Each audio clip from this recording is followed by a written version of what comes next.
Hi again. Wanted to look at this little book that I profited greatly from, The Apostolic Age, B Caird, known to his friends as George. George Caird was one of the greatest influences upon N.T. Tom Wright. And Tom is very enthusiastic when talking about his old mentor George Caird, who wrote great commentaries, by the way, on both Luke and Revelation. George Caird's commentary on Revelation was advocated by our old pastor Victor Shepherd as the best one he had seen on the book of Revelation. This is an early book by Caird before he wrote his commentaries, The Apostolic Age. In this section he's discussing why it was that the Jewish system of things, as we would have called it when we were Jehovah's Witnesses, why was the Jewish system of things destroyed? That is, what's the human reason for it in the first century, when really everything was in favor of the Jews in terms of Roman Empire policy.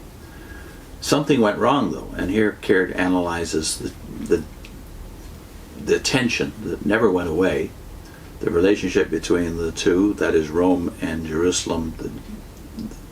The Jewish polity was only about 160 years when Christ came into the world, and another 60 years went by before it got really bad. So what changed during the lifetime of Christ and the apostles? This great change came, and here is George Caird on that subject. The Romans had first come into contact with the Jews when Judas Maccabeus made an alliance with them. This would be in the middle of the 2nd century BC.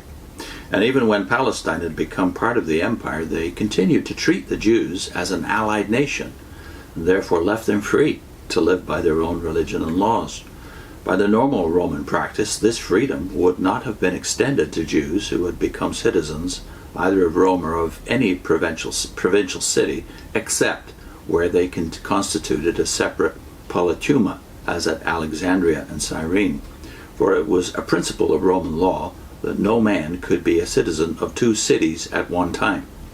But Julius Caesar had realized that if the Jewish religion were to be tolerated at all, it must be granted special privileges. He therefore allowed the Jews to become citizens of other cities without thereby forfeiting their Jewish nationality, and his lenient policy was maintained by his successors.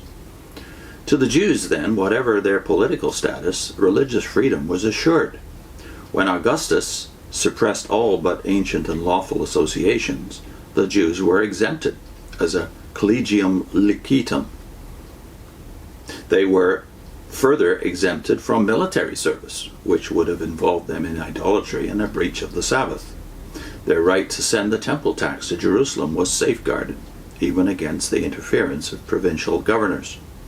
Prayers for the emperor in the synagogues were accepted in lieu of participation in the imperial cult.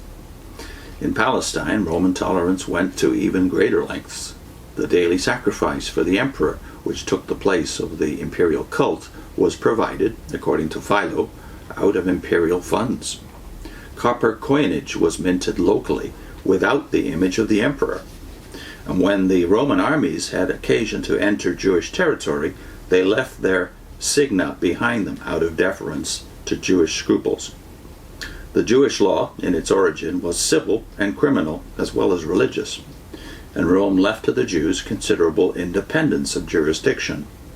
In Judea, the Sanhedrin was in charge of local administration and was the supreme court in all matters of purely Jewish concern. Similarly, the synagogues of the dispersion exercised a large measure of legal authority. The privilege of popularity, however, was not in the power of the government to give.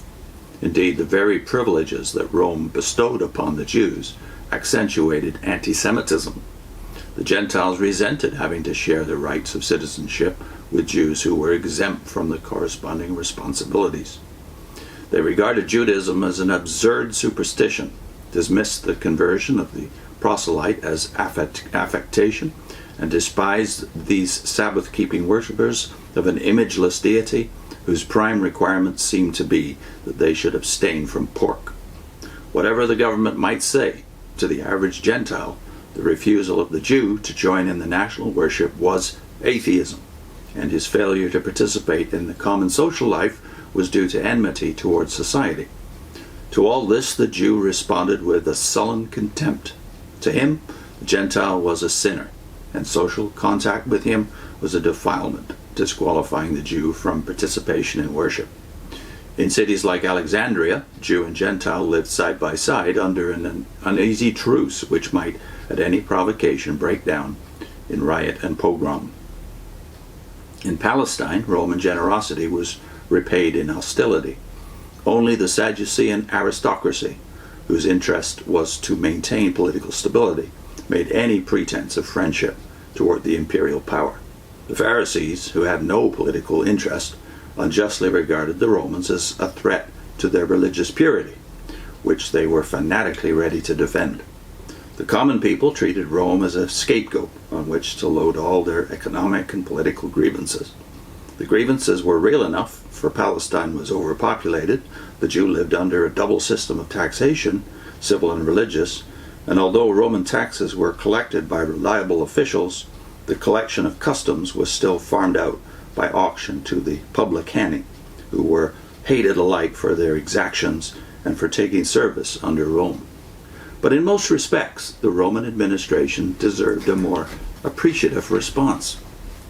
Against the weight of such antagonism, the official policy of appeasement could make no headway, and relations between Rome and the Jews steadily deteriorated until the disastrous rebellion of AD 66 through 70. Next time we'll look at the conclusion of the rebellion and the aftermath, because it wasn't destroyed. The Jewish system of things wasn't destroyed in one stage, by 70 that is. It went on for another 60 odd years, till finally it was completely destroyed. But the build-up to the Jewish War and the aftermath of the Jewish War next time, and Josephus's attempt as a Jew who'd gone over to the other side to lay the blame for the catastrophe upon the Roman officials rather than his fellow Jews next time. I'll put in a link to Michael Green's comments on how the Roman Empire prepared the way for Christianity.